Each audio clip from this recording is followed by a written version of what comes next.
What's going on, everybody? It's me, Troy, and I'm here of course again with another video as always. And as always, also thank you to everybody who's recently commented and likes and subscribed. So today we're going to be doing a book haul. Book hauls are just the ever running, the fuel, the oil to when you are a reader. And you know, at this point it's like, well, foundationally speaking, I love books, I collect books, you know, and that's I just share the books. You know what I'm saying? Like it is what it is.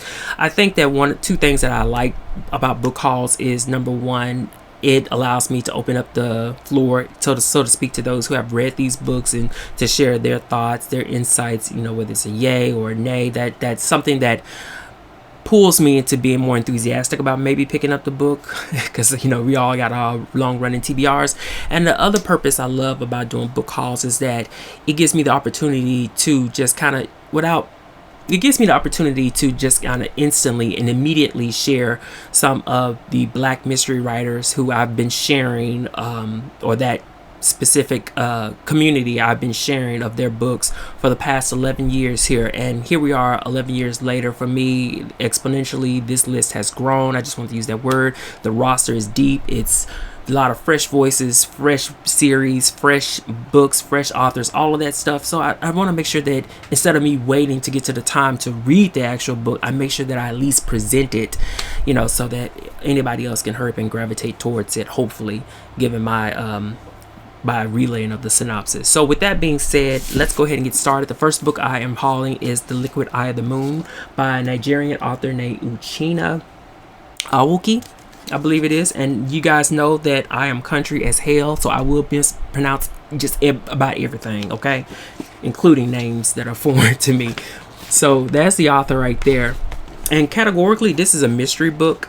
I bought this on the tax-free weekend because it's been heavy on my mind when I discovered it at the bookstore. You know, the thing about me, when I go to bookstores, it's like I skip over like the big bracket shelves of Michael Connelly's and James Patterson, and you know how that kind of goes. John Grisham, you know, it's like I like to look for those singular copies of new authors, new books that I've never heard of, and this one definitely landed. And I'm doubly enthusiastic about giving this author a try because, as you guys know, I am such a huge fan of the Femi Coyotes, his series, his Philip Towle series that takes place in Africa, Lagos and Nigeria, that sort of that realm. And so, given the fact that this author has told me in one of my videos that there is going to be a book 3 and a 4 in the future of this series, I'm just like, what am I going to do between that? Going into that setting, that African setting with a mystery. And this of course landed right on time. So this, if I can make this quick, it's about a boy about 15 going through, you know, adolescence, going through his school years, but he isn't excited about the fact that his father is slated to be the chief of their particular village, the Nigerian village. Unfortunately, because we're thinking about this in terms of the caste system, you know, his father is the chief. That's going to afford his family a lot more advantages and opportunities. So unfortunately, that situation is swept from up under him, and instead of his father becoming the chief of the village decides to nominate somebody much more younger. So that completely destroys his father's campaign as well as the hopes and desires of this young boy. And then that's kind of where the book is only giving us so much of the synopsis, because I can't state that, although it is categorically a mystery, I can't state what the threat is, what the murder is, what the impetus of whatever the concluding factors are going to be, you know, as it regards mysteries when you break apart into chaos and come across as to at the end you're resolving that chaos to something much more calm and back to order.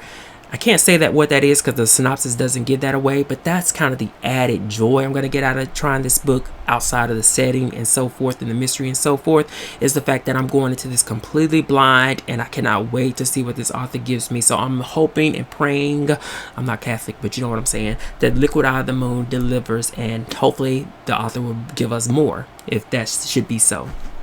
So next I recently bought It's Elementary by Elise Brandt. Apparently she's very popular, but you know, very popular in the contemporary and romance comedy, I believe it is, Black literary fiction or contemporary fiction.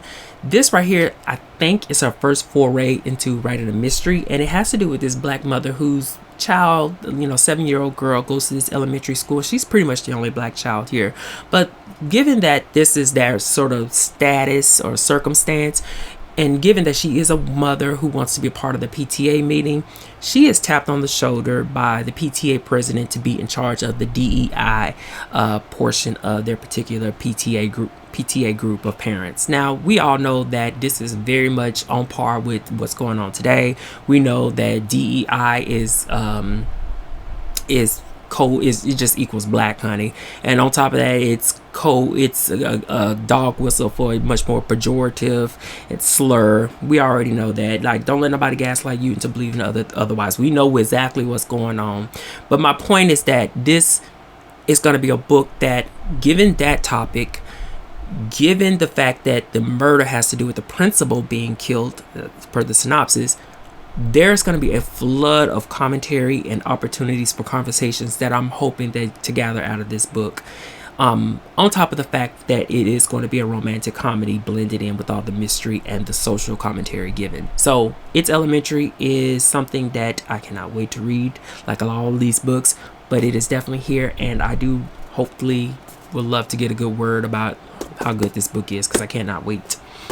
Next is a book that I checked out from the library, because it's been on my reading list and I just saw the opportunity, and that is Double Mocha Blues by Troi Moody right here. So a couple of things here that categorically it's Christian fiction mystery, sort of like in the same vein as one of our favorite authors, Patricia Raybon back there. So what this has to do with this 20-year-old cafe barista, I believe her family owns it. Her name is Jocelyn Joss Miller, 20-something barista, works at Sugar Creek Cafe, a hip coffee house. Her situation is that she is also a podcaster, and she's going to be delving into her grandfather's history. When you think about a grandfather, you're thinking about, olden days. And when you're thinking about olden days, you're thinking about some civil unrest, especially as it concerns black individuals, African American civil rights. So the fact is that her grandfather was murdered, and her diving into putting together this tribute podcast dedicated to him and subsequently investigating exactly what happened to him, uncovering some old buried skeletons and crimes, that's going to upset somebody who made it a point to keep her grandfather's murder completely under wraps. Unfortunately, what happens is that someone is very much dedicated to protesting her putting together this tribute, and that person ends up getting murdered. And then, of course, all fingers point to our main protagonist, Joss. So it's a blend of cozy. It's just kind of like right there, I'm hoping, with this book, where it's a blend of cozy with some social commentary tucked into there in between to give us a conversation going. And so just what I'm looking for. So hopefully Double Mocha Blues delivers. And, if you read this book, as always, I invite you to let me know what it's about. The next book is a book that was recommended to me by a viewer per my speaking about my reading of Blessing earlier this month.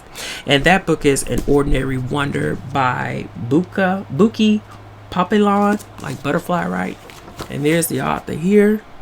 So the viewer recommended this book to me because Blessings was a coming-of-age story about a young Nigerian boy going to this seminary school, and of course trying to find himself in that experience, but most importantly rekindling, or I guess you can say reformatting and reshaping his relationship with his father.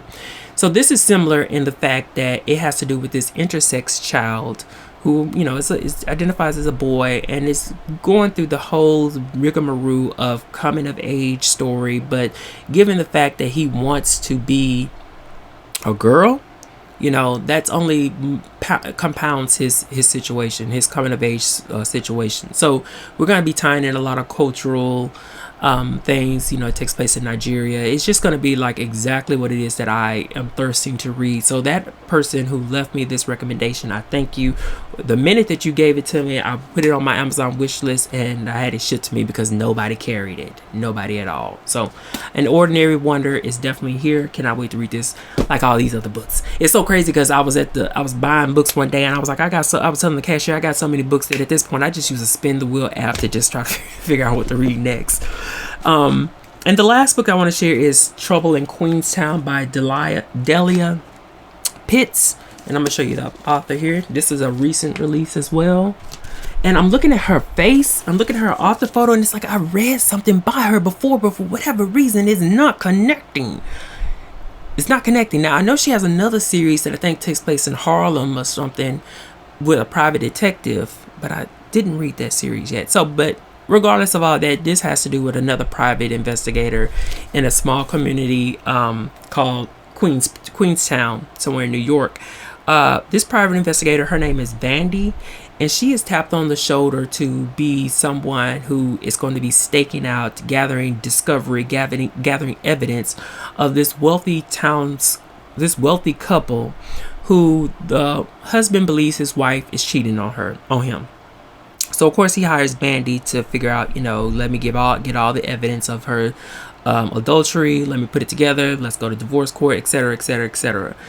But upon doing all that, upon that investigation, Vandy ends up finding herself in the middle of an investigation involving someone who was murdered in a racially motivated fashion.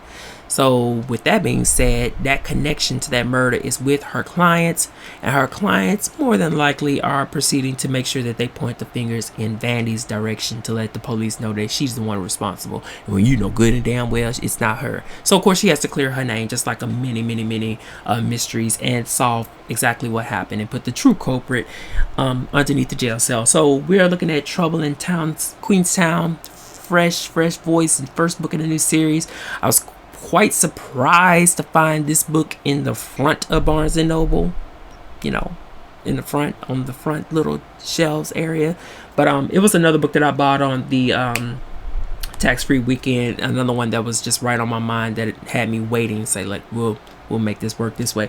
But anyway, here we are, and then hopefully if this is good, which I'm sure it will be, I'll be able to pick up some more books by this author who I can attest that I read something about her before, but I don't remember what the freak it is. So those are the books I wanted to haul.